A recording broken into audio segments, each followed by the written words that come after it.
Thank you for stopping by the Life of Sassy today and checking out my video. Today we're going to be in the kitchen. This is a what's baking. I'm going to be making a crustless blueberry pie because honestly, pastry dough scares me. But this recipe is super simple as well. I'm going to be making a chocolate flourless cake for my mom's birthday. Both of these recipes were amazing. Let's go ahead and get baking. Here is everything we're going to need to make our crustless blueberry pie. I went ahead and already melted the butter before I took this photo, but it's just flour, sugar, vanilla, and almond extract, cinnamon, salt, eggs, blueberries, and butter. Let's jump right in and make this recipe. To get started making our crustless blueberry pie, I have my oven preheating to 350 degrees, and I'm going to add a cup of flour to my bowl. Next, I'm going to go ahead and add in a cup of sugar. Then we're going to add in a 1/4 teaspoon of salt. And lastly, into our dry ingredients, we're going to go ahead and add in a teaspoon of cinnamon. Now we're just going to go ahead and give our dry ingredients a quick whisk just to incorporate everything. And then we're going to set this off to the side. Before I started filming, I went ahead and melted 1/2 cup of butter because you need to let it cool slightly because you're going to add your eggs directly to the butter. So I'm going to go ahead and just crack in my 2 eggs.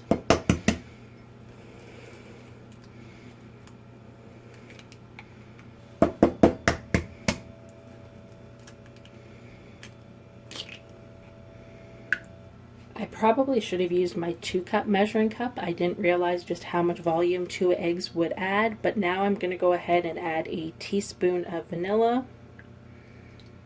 And lastly, the recipe calls for 1/2 teaspoon to a teaspoon depending on your own personal preference of almond extract. I'm going to add about a teaspoon. And then we're just going to go ahead and mix this up, breaking up the eggs, which is going to be a little bit tricky for me. I recommend if you decide to do this in a measuring cup, a 2-cup measuring cup would be better than a 1 cup.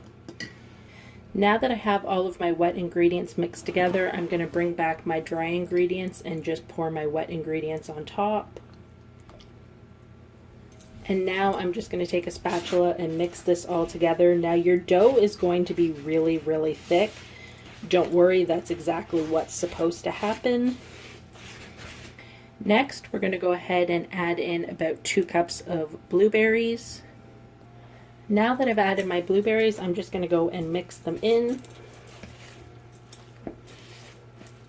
Here I have my 9-inch pie plate, which as per the recipe, I've sprayed really well, and we're just going to go ahead and dump the batter in. This batter is super thick, but it's supposed to be, so don't get concerned and don't add more liquid to it. Now we're going to go ahead and spread the batter out the best we can. Because it's so thick, it is a little bit challenging. That's the best I can do. Now we're going to go ahead and sprinkle a 1/4 cup of blueberries on the top. Now we're going to go ahead and sprinkle some sugar over the top. The recipe calls for 2 tablespoons, which I will have the original recipe linked in the description below. But 2 tablespoons seems like a lot to me since there's already a cup of sugar in it. So I'm only going to do 1 tablespoon. And my oven is now preheated. This goes in the oven for 34 to 39 minutes. You want to cook it until the edges are set and a toothpick in the center comes out clean. But there is a note from the author of the recipe that she prefers hers to be a little bit more gooey in the middle. So she only bakes it for 35 minutes. It's a personal preference. I'm going to pop this in the oven and I'll let you know how long it takes when it comes back out.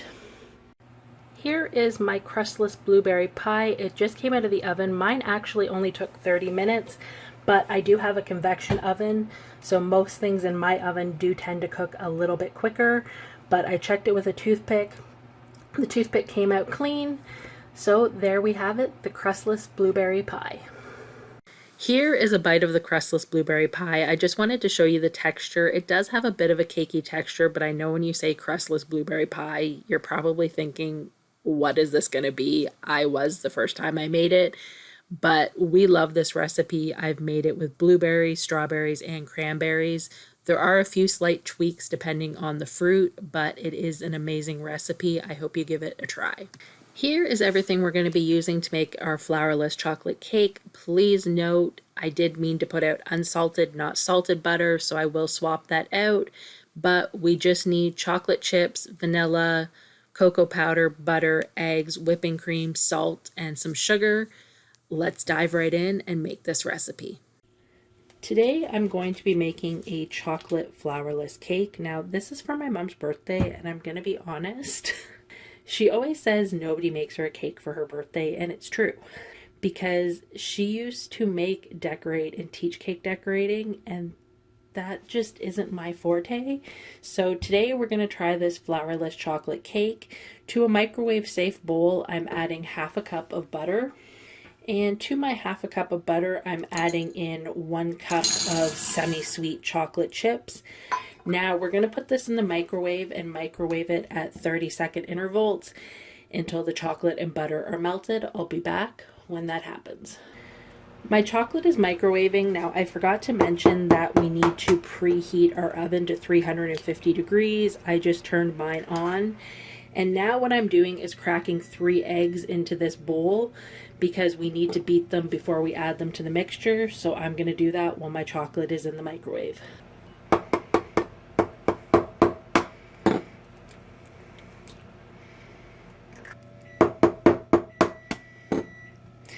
Now, I'm going to be honest, part of the reason I chose this recipe was because it called for 3 eggs versus some that called for like 7 or 8. I don't know about where you live, but where I live, eggs are still super expensive. Usually on sale, I can get an 18-pack for $4.99. But yeah, compared to I used to buy 12 packs for $1.99. So I've got my 3 eggs. I'm just going to grab a fork. And now we're just going to beat these eggs. And we'll set those off to the side until we need them. My chocolate has melted. It took about 60 seconds. I did 30 to start, then 20, then an additional 10. Just be careful when you're melting the chocolate that it doesn't seize. Now to this, I'm going to add 1/4 teaspoon of salt, and I realized in my original picture, by mistake, I had salted butter. I actually used unsalted. I'm going to add a teaspoon of vanilla. And now I'm going to go ahead and add in 3/4 cup of sugar. And we're just going to mix this until it's smooth. Now I have to tell you, the mixture of the warm chocolate with that vanilla, the smell in here is amazing already.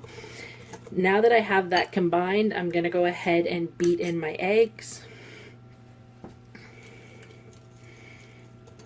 Now, it's important because you're using warm chocolate that you do have your eggs at room temperature. I took mine out about an hour ago.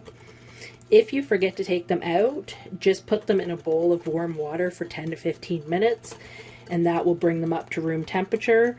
And you want to keep mixing this until your egg is fully incorporated.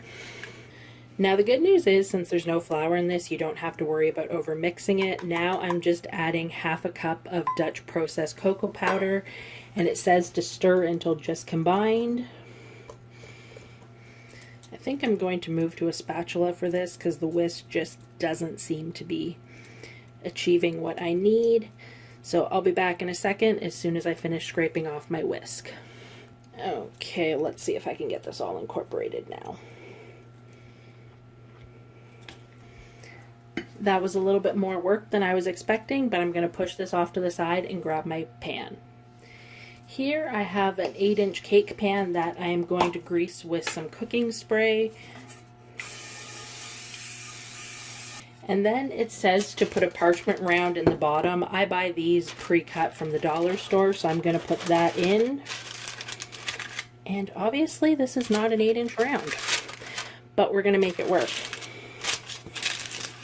Now the recipe says to go ahead and spray or grease your parchment as well, so we're going to go ahead and spray this. Now if yours is like mine and has any sort of little ridges here, I wouldn't worry about it. We're going to top it with ganache so nobody will see it.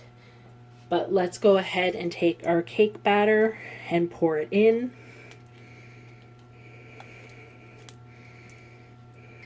Now, obviously you don't need a cake pan as tall as mine, but as I said, my mom used to make cakes for a living and taught cake decorating. So this just happens to be the pan we have. So I'm going with it. I'm sure we have another 8-inch pan somewhere. But yeah, just go with what you have, but for sure, don't worry if yours is a lot shorter than mine. As you can see, it barely comes up to where the parchment is, and yes, I'm going to use my finger and just scrape this off.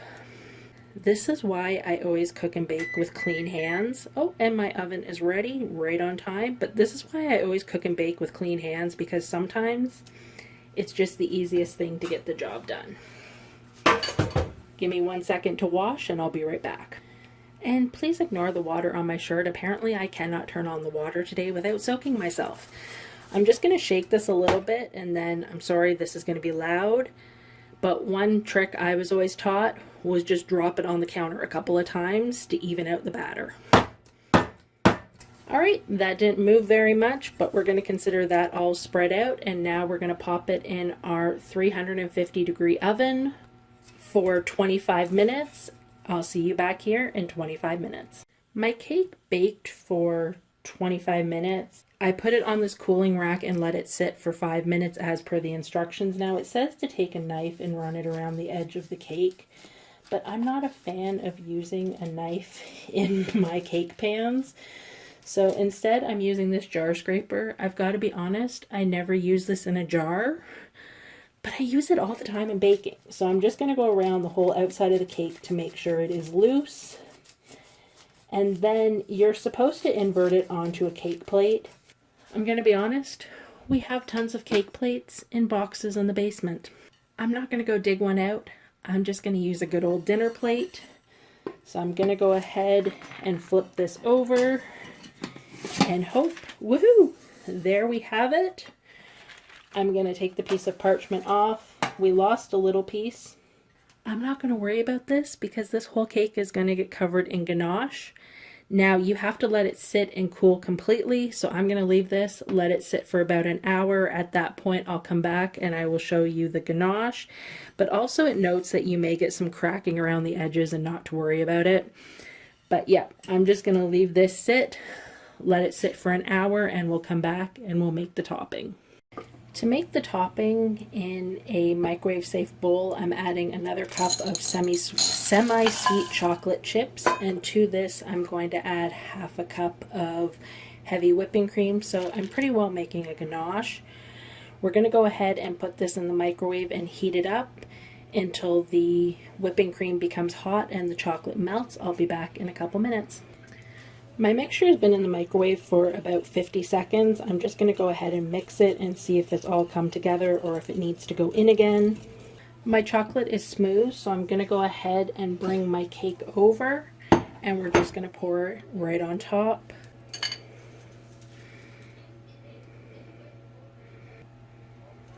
Okay, and now we're just going to spread it out, and if it goes over the sides a little bit, that's okay.